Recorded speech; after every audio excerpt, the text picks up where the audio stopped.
This interview is brought to you by EmployeeEscapePlan.com. If you're looking to have more people pay you more often, more money, more often, more customers, more clients, and you want a business that you love, that you thrive in, really living your passion, definitely visit www.employeeescapeplan.com and let Joe know Chris sent you. He's an amazing dude, highly, highly recommended.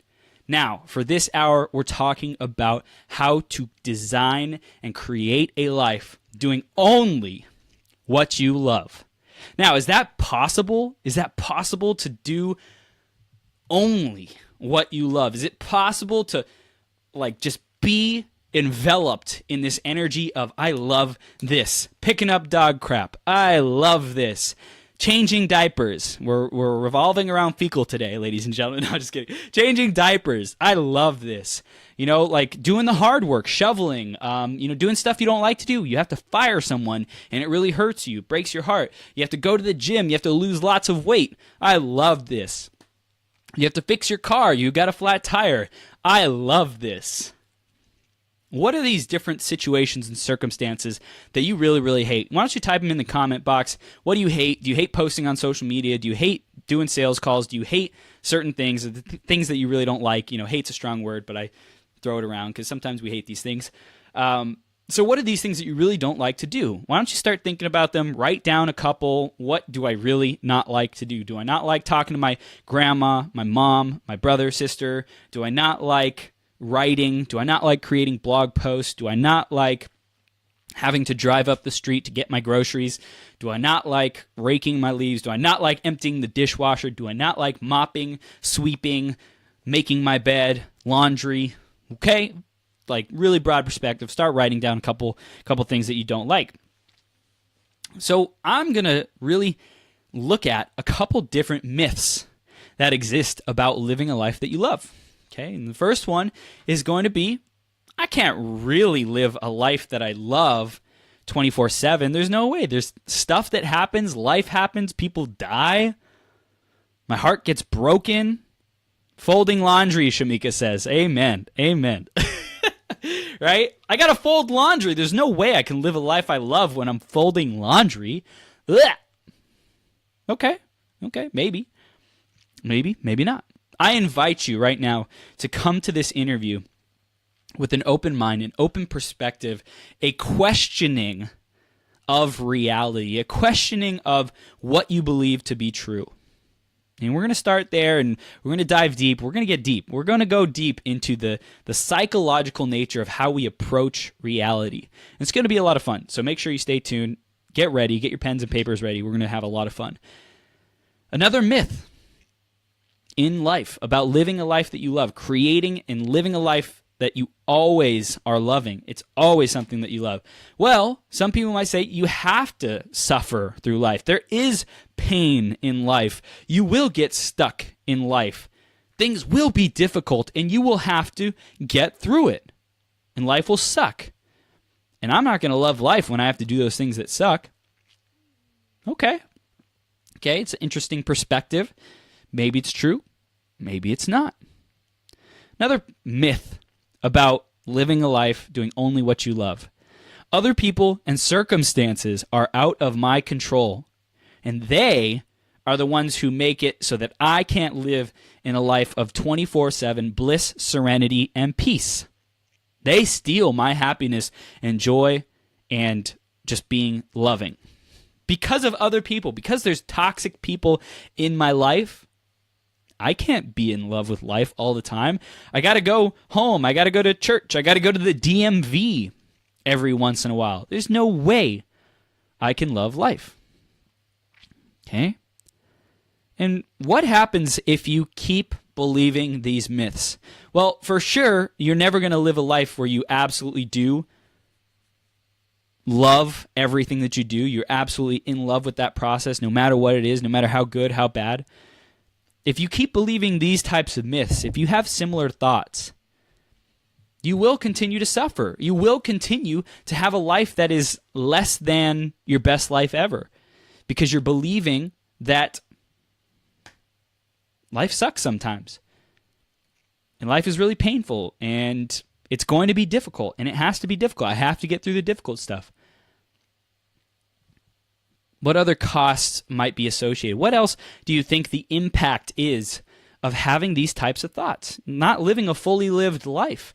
Not really having the freedom to be, do, and have anything that you desire. Not really being the creator of your reality. Because if you were the creator of your reality, wouldn't you want to be in love with life all the time?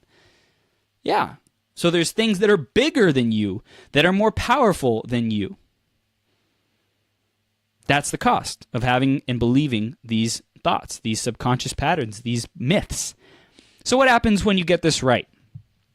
When you really fall in love with life and you really have control and mastery over your state, your well-being, your love of life. Well, shoot, you become literally the creator of your reality.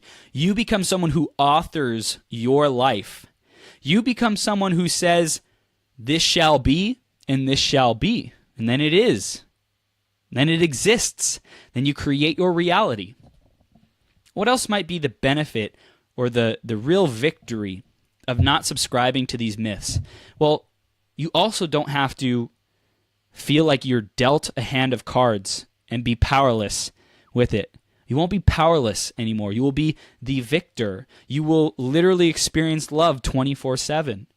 You will get to choose how you respond to life. You will get power. You will get deeper connection with your soul. You will have deeper connection with everyone around you. You will live as unconditional love. You'll live as people like Jesus or Buddha or whoever, Gandhi, lived. Not to say that these people are quote-unquote perfect. They probably got pissed off. In fact, they did. They did get mad. They are human. And it was all a part of the process. So stay tuned because we're really diving into this. So I'm going to share with you guys a story, ladies and gentlemen, a story. And again, if you're out there, take notes, write down what's coming up as questions, what comes up as, I don't know if I believe in that, Chris. You seem a little bit out there. And, what is it that really this is all about? Living a life doing what you love all the time. So for me, I had this background of growing up with my parents where there was a mentality of work really hard. Work really hard, grind it out, do whatever it takes to get through school. I don't care if you don't like this. I don't care if you don't like doing your homework. You're going to do it. I don't care if you don't like not playing video games. You may want to play video games 24/7. I don't care if you don't like that. You're going to have to do what it takes to be a person who lives in this society. You have to do whatever it takes. You have to suffer through whatever you got to do. You got to go to college. You got to, even if you don't like your classes, even if you don't like the process of studying, even if you don't like people in your life, you got to get through it. Like, you don't have a choice. So immediately, I didn't even have a say in a lot of the perspectives that I was taught. And I just had to suck it up. I had to be this person who, no matter what happens, you got to keep moving forward. You just got to persist. You got to last. You got to survive. So that was most of my life, the first 20 years of my life. Then I joined a network marketing company, a multi-level marketing company, and I saw these kids who were earning six figures at 18, 19 years old. I saw these people who said you can be, do, and have anything that you desire. I saw that people could get free. You didn't have to be boxed up in a corporation and work till I'm 60, 65 years old and then retire. I didn't see that I had to be stuck a certain way. I could change. I really had something to say. I had a say in my reality, in how I viewed things. And meanwhile, while I had this new perspective, this new possibility, this new spark was ignited within me, I didn't really believe that it was possible. I didn't really buy in. I didn't really live that anything is possible. Because when it came to signing people up, I really hesitated and was afraid of what people would think. I was resistant to asking for the sale. I was resistant to really being a complete stand for people to do whatever it takes to succeed. That they really could be, do, and have anything. I bought into excuses. I bought into limitations. And so I started grasping grappling with the concept that anything is possible, that we really can live a life that we love, that we really can be the creators of our reality, that we really can live a 4-hour work week. I started believing that. One neurological connection at a time, one conversation at a time, one seminar at a time, one training video at a time, one motivational video at a time, listening to people like Les Brown and Jim Rohn and Bob Proctor. These people started really empowering me to think a different way, because up till that point, I had believed that, well, I really can't have a life that I love 24/7. I really am going to be suffering. I really, just bear the pain and suffer through it. Keep it, inside. Suck it up. Be tough. A lot of these have been imparted onto me by sports, by my dad, my parents in general, by society, by what it means to be a man, etc. So I started noticing through this network marketing company that anything is possible, that we really can do anything. I can be, do, and have anything. And the spark was lit, and I was so excited. But I kept getting confronted. Even to this day, I'm still confronted. I kept getting confronted that why isn't this easier? I know it conceptually to be true, that whatever I think is my reality. The thoughts I send out into the universe are my reality. Why are things still so different? Why can I want a life that I love. I want to be in gratitude 24/7. I want to have, manifested six figures or a 7-figure business or the woman of my dreams. Like, why is it still so freaking hard? Like, I don't get it. This doesn't make sense to me. And so this whole process over the last 5 years or so since I started doing personal development has been a process of getting rid of the trash, getting rid of the head trash, getting rid of the limiting beliefs, the self-sabotaging perspectives. Right? In Burnout Coaching, we help people eliminate that self-sabotage because they're self-sabotaging their success, exude more confidence, and master our emotions, master your emotions. I've had to deal with these things coming from shy, introverted, didn't know how to sell, didn't know anything about business, didn't have entrepreneurial friends. Like, I was really coming from a place of, I have no idea what I'm doing, but I got this new dream, inspired from within, placed into my brain, planted a seed that I could be, do, and have anything I want. But I constantly had all this evidence and logic. I'm really, thank God, so smart and strategic and thoughtful and full of thinking. But a lot of the live a life that you love comes from this place of being. Life that you love, doing what you love 24/7 comes from a way of being. And so I started practicing gratitude. Okay, I'll be grateful for this. I'll be grateful for that. Grateful. I started seeing my mindset shift. In the very beginning, I'm grateful for these things. And often I would focus on what I'm grateful for that I really liked. So I'm grateful when, I got a kiss from a girl. I'm grateful when I get paid. I'm grateful for these things that most people would be grateful for, right? It's pretty easy to be grateful when things are working. It's really easy to be happy when things are going your way. But I was still stuck when it came to being grateful for the things that didn't go my way. I'd really get frustrated. I would really beat myself up and really talk badly, negative about myself. I had this history of talking trash, or even if I didn't have the courage to say it on let's say on video games, right? Talking trash on video games. I often didn't do it. Sometimes I did. When I did, I unleashed, right? But I often wouldn't do it because I was more so talking to myself and calling myself a loser, stupid, worthless. Oh, you're an idiot. Gosh, what's wrong with you? And all this self-talk was going on within me.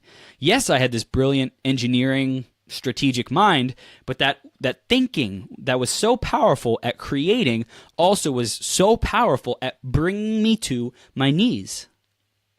It was so powerful at derailing me. It was so powerful at minimizing my victories, my celebrations, the things that I was doing right. And so over the last 5 years, I've really been on a journey of transforming that, transmuting that negative energy that was once directed a certain place, bringing myself down, calling myself names, being rude to myself, no self-love, to a place where I'm choosing to fuel myself with that. I'm choosing to fuel my vision with that. I'm choosing to fuel other people with that. I acknowledge the heck out of other people, because when I take the spotlight off myself and shine it on others, it's a lot easier to not complain, right? If there's a conversation going on in my head, there's might be 50-50 that it's going to be a positive conversation, might be 50-50 that it's a negative conversation, quote unquote negative, disempowering. But the more you practice, the more you develop that ability of self-talk, noticing what are you saying to yourself? Is it empowering you? Is it lifting you up? Is it causing you to grow? Is it causing you to be bigger, play a bigger game, love people more deeply, connect more deeply, be more fulfilled, be more charged up? There's that side of the conversation, and then there's the other side.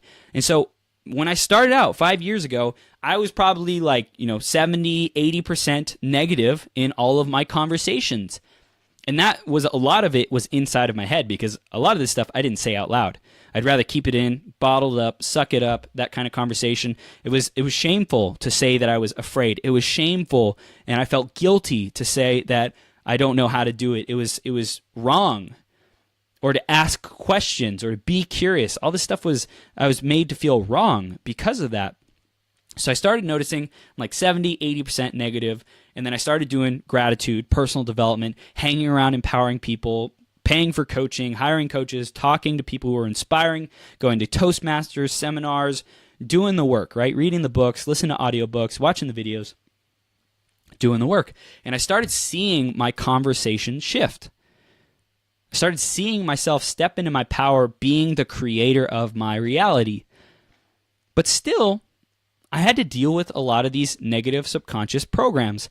And it wasn't until about the last 2 years or so that I really got a grasp on my thoughts create my reality. And not only my thoughts, but who I'm being creates my reality. So I was talking earlier about gratitude, how gratitude really can transform a negative situation into a positive situation. And it's hard to be grateful for all the stuff that doesn't work in our life. It's hard to be grateful for the stuff that sucks, right? But the practice of transmuting that negative event, the disempowerment, the make wrong, the guilt, the shame, the loser feeling, the loser thoughts, the loser vibration, defeated, victim, etc., the practice of being effective, being masterful at transmuting that into positive, into fuel, into growth, right? Embracing the suck, embracing the fear, bringing love to these things, not only when they're amazing, when life's amazing, I love it, love it, love it, but also the stuff that we would normally consider sucky. And even just saying, I love the stuff that sucks, continues to perpetuate a little bit that there's suck in my life, right? That things suck, that things aren't going the way that I want them to, that I'm resistant, that I'm bad, that they're wrong.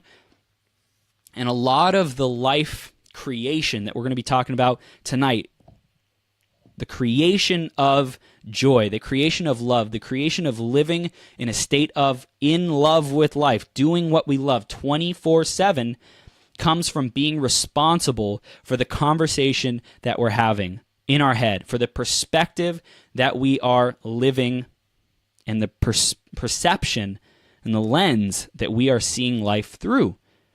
Because when we start to shift that, that's when everything starts to transform. So you might say, well, Chris, how do you be grateful for the things that suck, or the things that don't go our way? Or let's be real.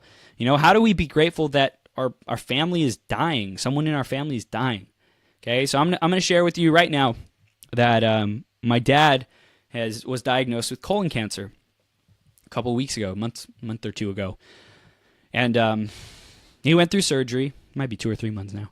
He went through surgery, and I'm there for him. I'm supporting him, and one of the big challenges that he has is learning the lesson through it all, right? I've been working on my mindset and my gratitude, my ability to love life 24/7, but I see how there's people around me who still are stuck learning how to be grateful. I'm pretty quick to turn a negative situation into something that I'm grateful for. I'm really skillful at doing that when I really want to, right? I might not catch myself doing it, be aware of it consciously, but as soon as I know, I shift that.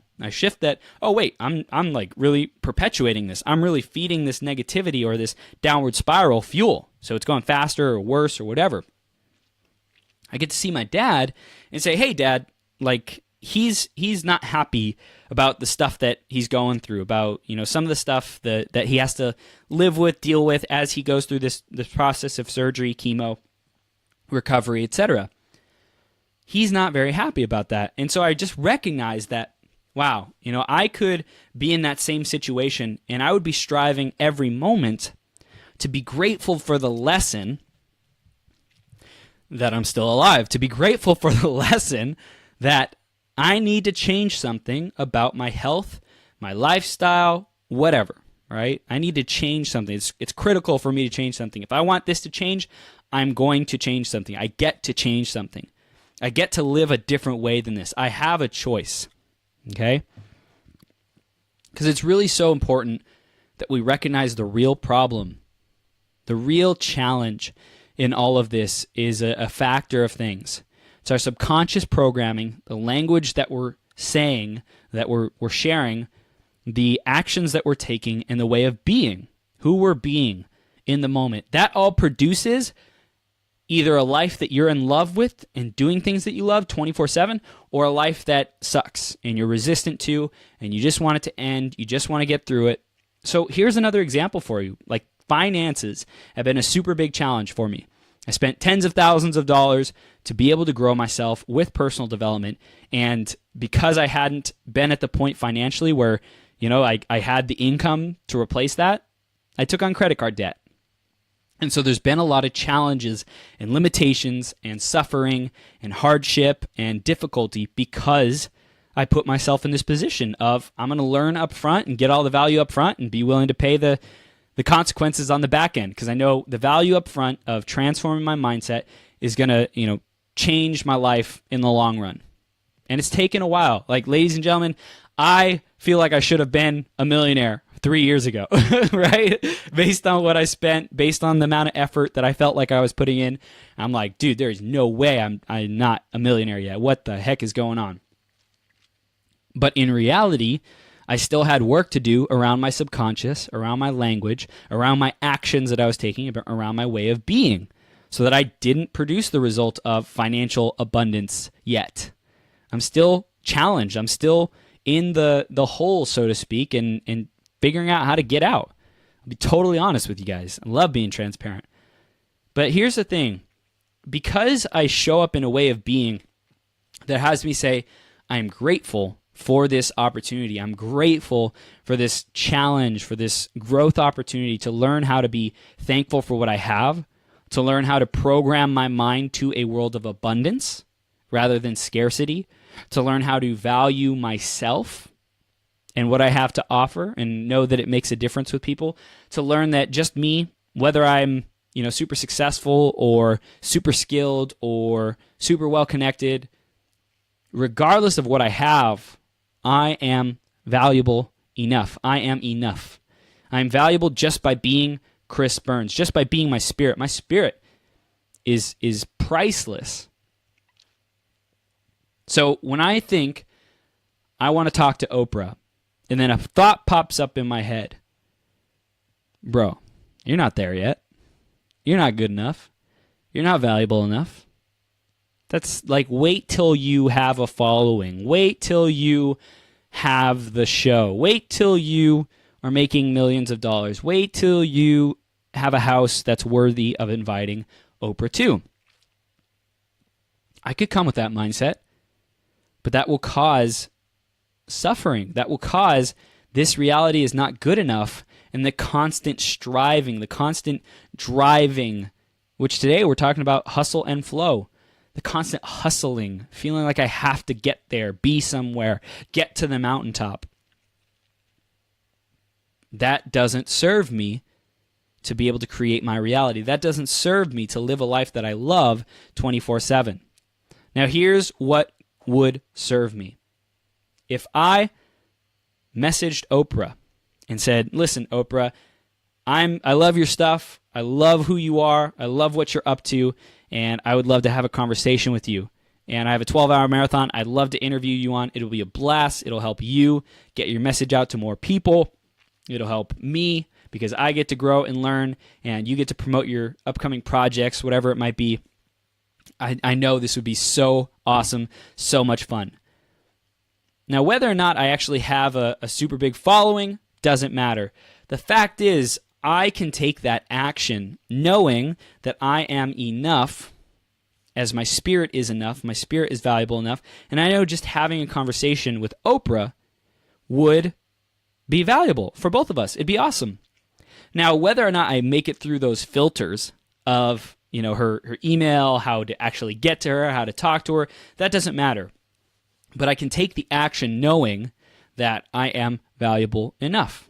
And so there's different actions that start coming up when we are in love with life. Let's dive in a little bit deeper. Let's say you're doing stuff you really don't love right now. Your job, you hate it, you don't like it. Or for me, I'll use a personal example. I was working at Verizon for a long time, but not a long time, a year, right? About a year. And I worked for Verizon, going door to door, doing sales, selling their business phone lines, business internet packages to business owners. And it was really no fun. It was really no fun. And I hated it at times, and I was really resistant to it at times. And I can see, had I shown up with I love this position, I love this job, I love that I get to interact with people, even though I hated it, that would have transformed my entire experience. It would have transformed what I got out of it. So my challenge to you is simple.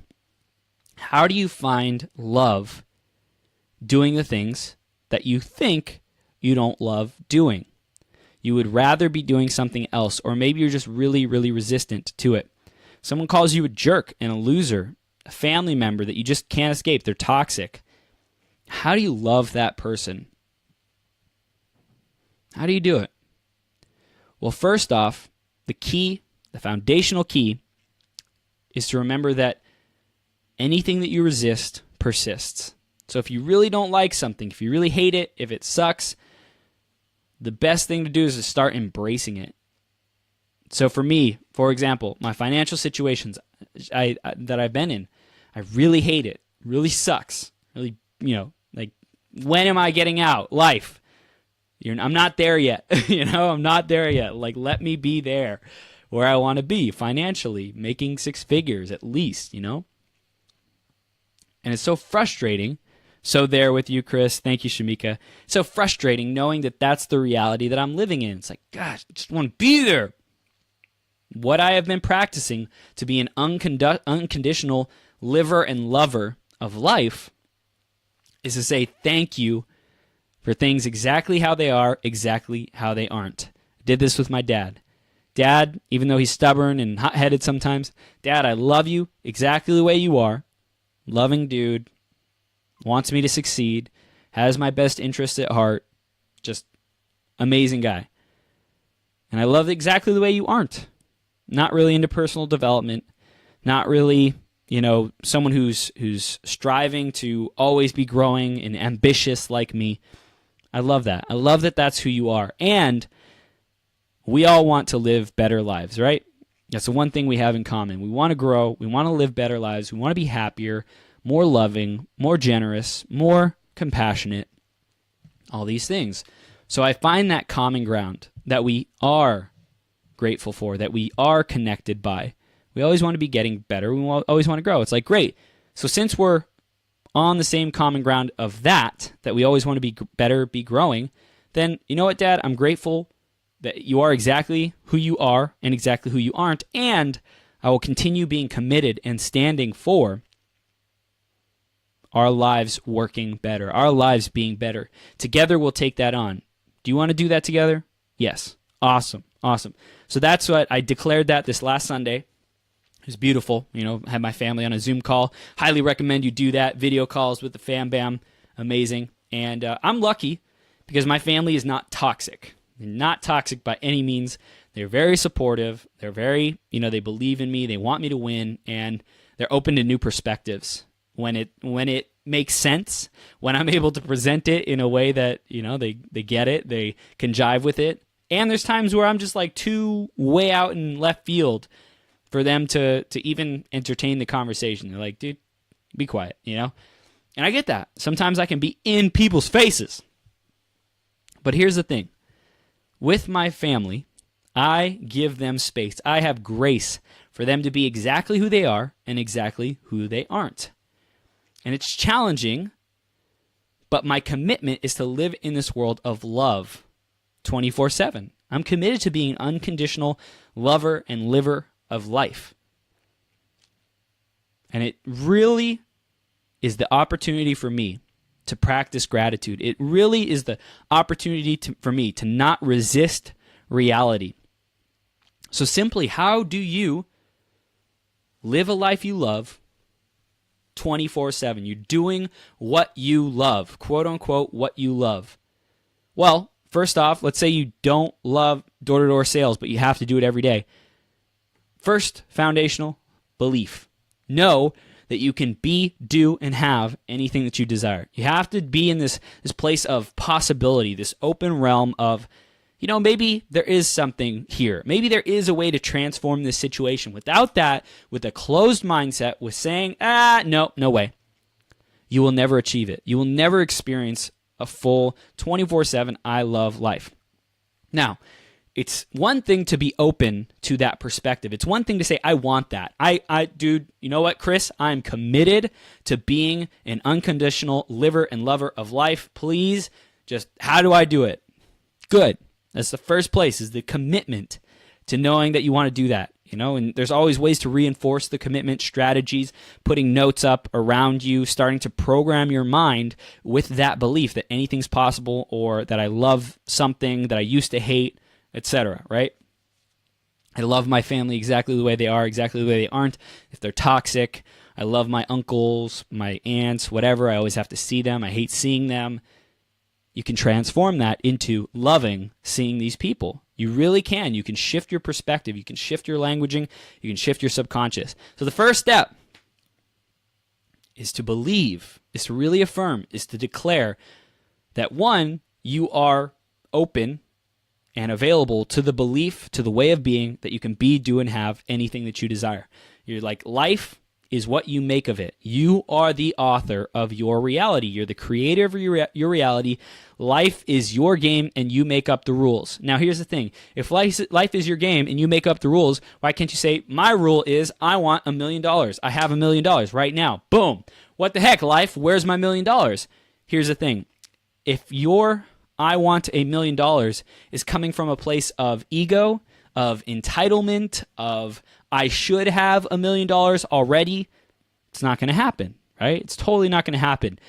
That will happen. That reality will happen when you and your beliefs are in alignment with the universal laws, with the laws of the universe. The thoughts that you send out are what you attract. So literally what you have to do to earn $1 million is be the person who earns $1 million. Now, that person who earns $1 million is not someone who just sits on their butt and waits for the money to fall in their lap. In fact, that person is willing to do what it takes to be a millionaire until they become a millionaire, and not be attached to how or when it happens. Because if who they are is a millionaire, the actions will take care of themselves. The way of being, how they show up, I'm a millionaire, I'm a millionaire, I'm a millionaire, I'm a millionaire, I'm a millionaire. And they just feel that way, and it feels good. And people can say, no, you're not. You don't have $1 million. It's like, thank you for sharing, and I'm a millionaire, And it's not coming from this place of resisting reality, but accepting reality as is. I see that there is not $1 million in my bank account, and I'm still a millionaire. It's a way of being. It's a way of showing up. It's a thought process.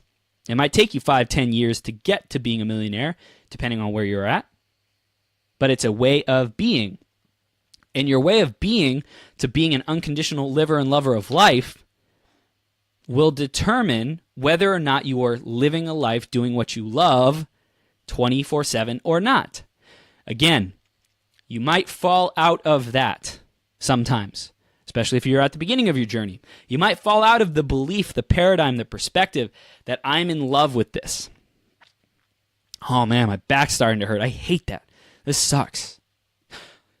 Oh wait, I'm grateful. I'm grateful. I am so grateful that my back is aching because I get an opportunity to practice my posture. I get an opportunity to stretch more. I get an opportunity to really pay attention to the signs and symptoms that my body are sending me and sharing with me.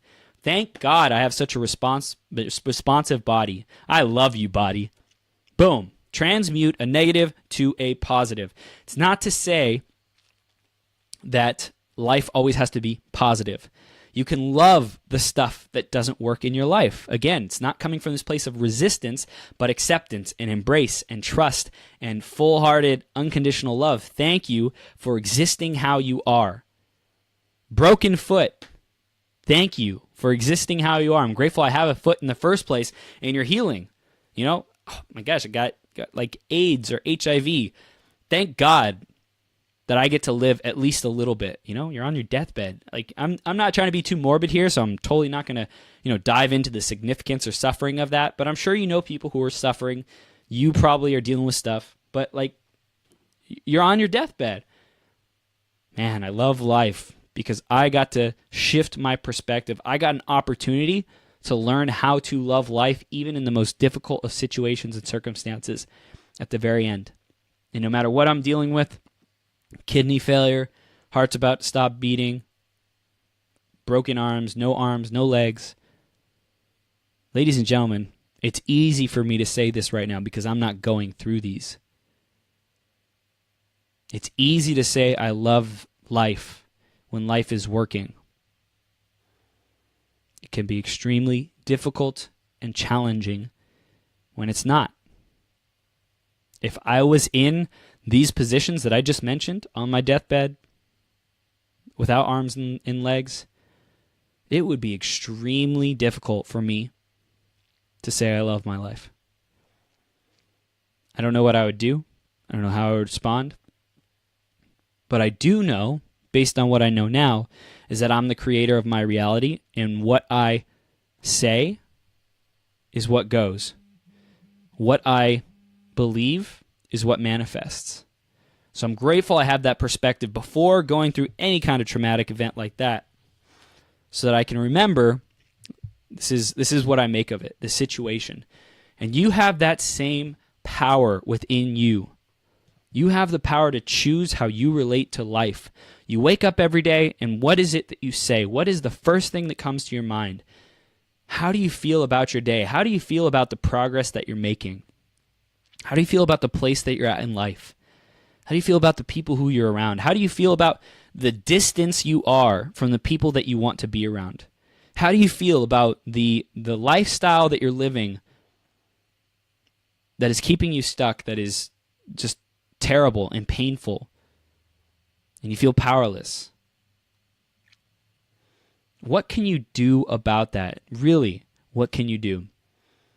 Start getting clear on what your thoughts are already. Where are you at? What's the baseline? How am I thinking about life? Do I feel empowered?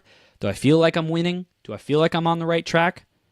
If not, there's something to be responsible for in your conversation about life. Well, he said da da da da da. He's being the jerk. That guy over there, my boss. Oh my gosh, my boss. He's the worst. And I hate being at this job because of it. Okay, can you be grateful that you have a job? Yeah, but I still hate my boss. Okay, can you still love life? No, not with my boss. Okay, who or what are you giving your power away to? Who or what are you just trying to be in control of how things look, and you're not getting your way, so you're unhappy, you're unfulfilled, and you're letting things steal your joy and your love? Stop it. Stop it. Challenge yourself. How can I look at this situation differently? How can I really step up to the plate in how I relate to life, my perspective, my beliefs, my thought patterns? How can you truly be responsible for that and start shifting that conversation? So, really, here's another big thing I learned recently, and this was thanks to Ryan Charaba, who was on the show last week. It was so powerful. So he had been in the Navy for 17 years. He had multiple opportunities to get out, to move on with his career, but he kept re-enlisting, and he hated it. He hated the person who he was because of it. He hated how his life looks.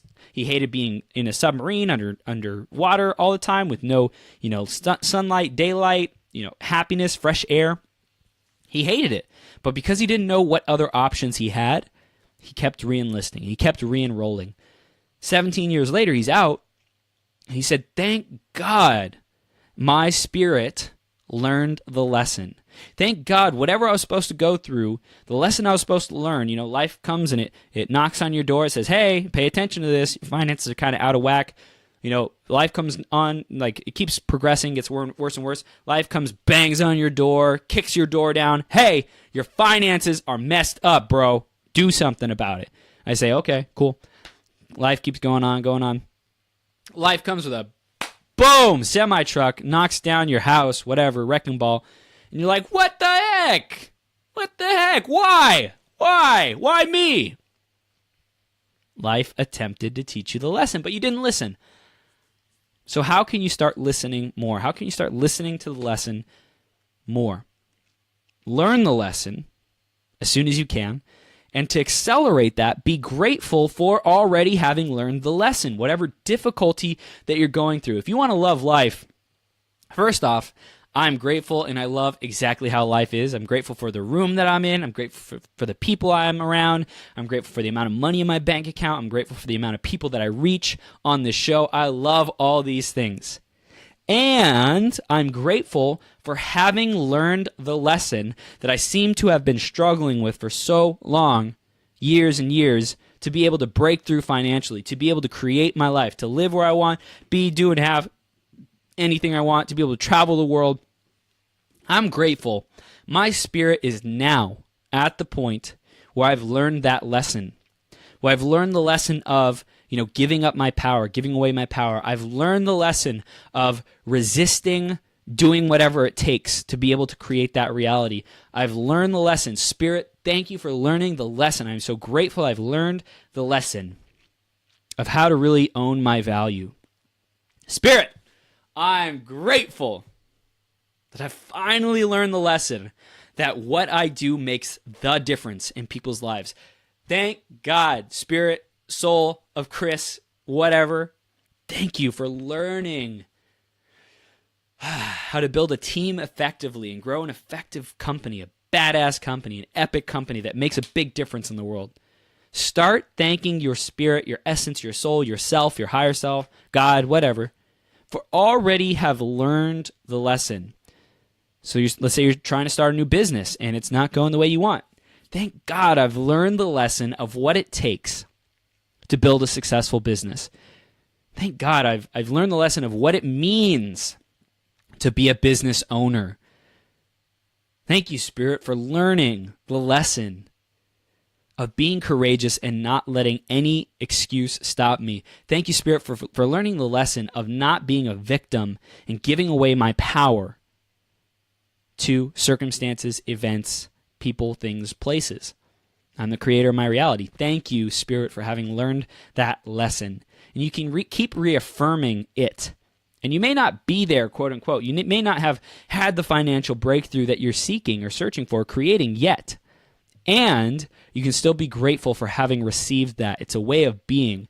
You can put yourself out in the future, a way of being for already having completed that. Gosh, Spirit, I'm so grateful. I've earned my first 6 figures. Thank you for being the type of person who earns 6 figures. Thank you for being the type of go-getter, the disciplined, courageous action taker to earn 6 figures. Thank you, thank you, thank you.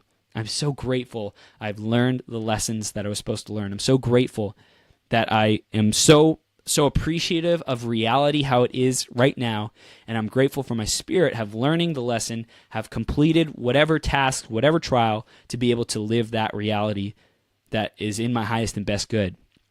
Thank you, Spirit. Wow, wow, wow, wow. So I also invite you to take on Today's the Best Day Ever. last but not least, today is the best day ever. Because if you live in this mentality that today is the best day ever, and you're not wishing it was some day in the past where you got married, where you got, your first car, your first job, your first million, and you're not wishing it was some day in the future when you got married, when you get married, when you get your next car, when your dream car, when you get the first million, when you live in the house of your dreams. Be grateful for reality as it is right now. I'm grateful.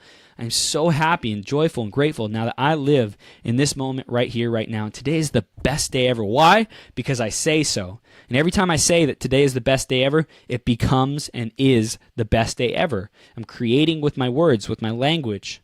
Today is the best day ever. Today is the best day ever. Today is the best day ever. And so many possibilities open up because of that. Step into your power. Step into your creating abilities, your creation abilities. You and I and everyone around us are the quote-unquote gods of our own realities, of our own universes. We have the power to create. So remember that. Remember that you can be, do, and have anything that you desire. And the only thing that stops you is what you believe stops you. The doubts, the fears, the societal programming that's been instilled upon us and in us for the last eternity. Right? So trust that you're at the perfect spot in the perfect journey. The universe is always lining up for you. Like you are getting exactly what you're supposed to. Exactly what you deserve. Exactly what you're supposed to. Exactly what you need to. Exactly what you want to. Your soul, your spirit has to go through to receive to be able to get to where you want to go. Where you really want to go. The spiritual journey, the spiritual evolution, it's perfect. It's unfolding perfectly. Trust that it is unfolding perfectly. Have less resistance. Have less attachment. Zero resistance. Zero attachment. Let it go. Surrender. Jump in the flow. Create.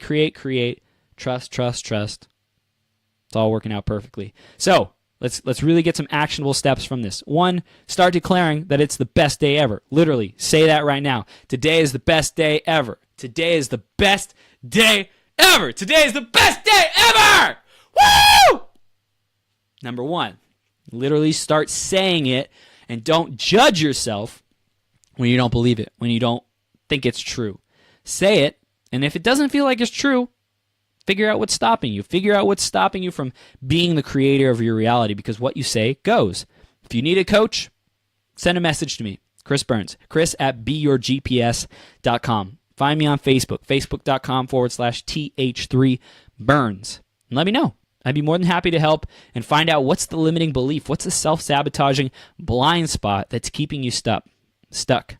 Let's eliminate that blind spot, eliminate the self-sabotage, grant you, train you in emotional mastery to exude more confidence and be, do, and have anything that you desire. So actionable step, today's the best day ever. Write it down, live it, be it, breathe it, sleep it, all of it, okay? Do that. Number 2, remind yourself that you are the creator of your reality. The perspective matters. Fall in love with life exactly how it is, exactly how it isn't. Literally write down on a piece of paper. A lot of this is like writing down, reaffirming, shifting the belief patterns. Write down, life sucks. Write down, life is hard. Write down, I hate my job. Cross it out. I love my life. My job provides me so much joy and happiness. I love my job. I love exactly how my life is and exactly how my life isn't. Start practicing those. And then really make sure that you have a clear vision on where you want to go in life. Because that's going to give you the most joy. That's what's going to give you the most love for life. When you know that there's something that you're moving towards. You have a clear direction. You're listening to your internal compass, your GPS, to be able to create your reality. So that's really it, ladies and gentlemen. If you have any questions, let me know. Send me an email, chris@beyourgps.com. Find me on Facebook, facebook.com/th3burns. And if you want more of this information, you can absolutely schedule a strategy session today. beyourgps.com/strategy session. Or go to beyourgps.com and click on the strategy session icon, widget on the side, and book it in. I would love to help you. Let's get clear on your purpose, give you clarity, get you into action, build up some momentum, and win together. I'm excited. Stay excited. I love you, and I'll see you soon. Now, for everybody who's still listening on the show on the Facebook Live, that's going to go cut, that's going to go to podcast. But really know that I love you and I care about you. I'm super excited. We're about to start the next part of the 12-hour marathon, which is part number 3. The next 4 hours. So buckle up. We're just getting started. Amy Bernier is about to come on in just a few minutes. Amy, I'll be right back. Going to use the restroom, take my quick little break, and keep being your greatest possible self. I love you. I'll see you soon.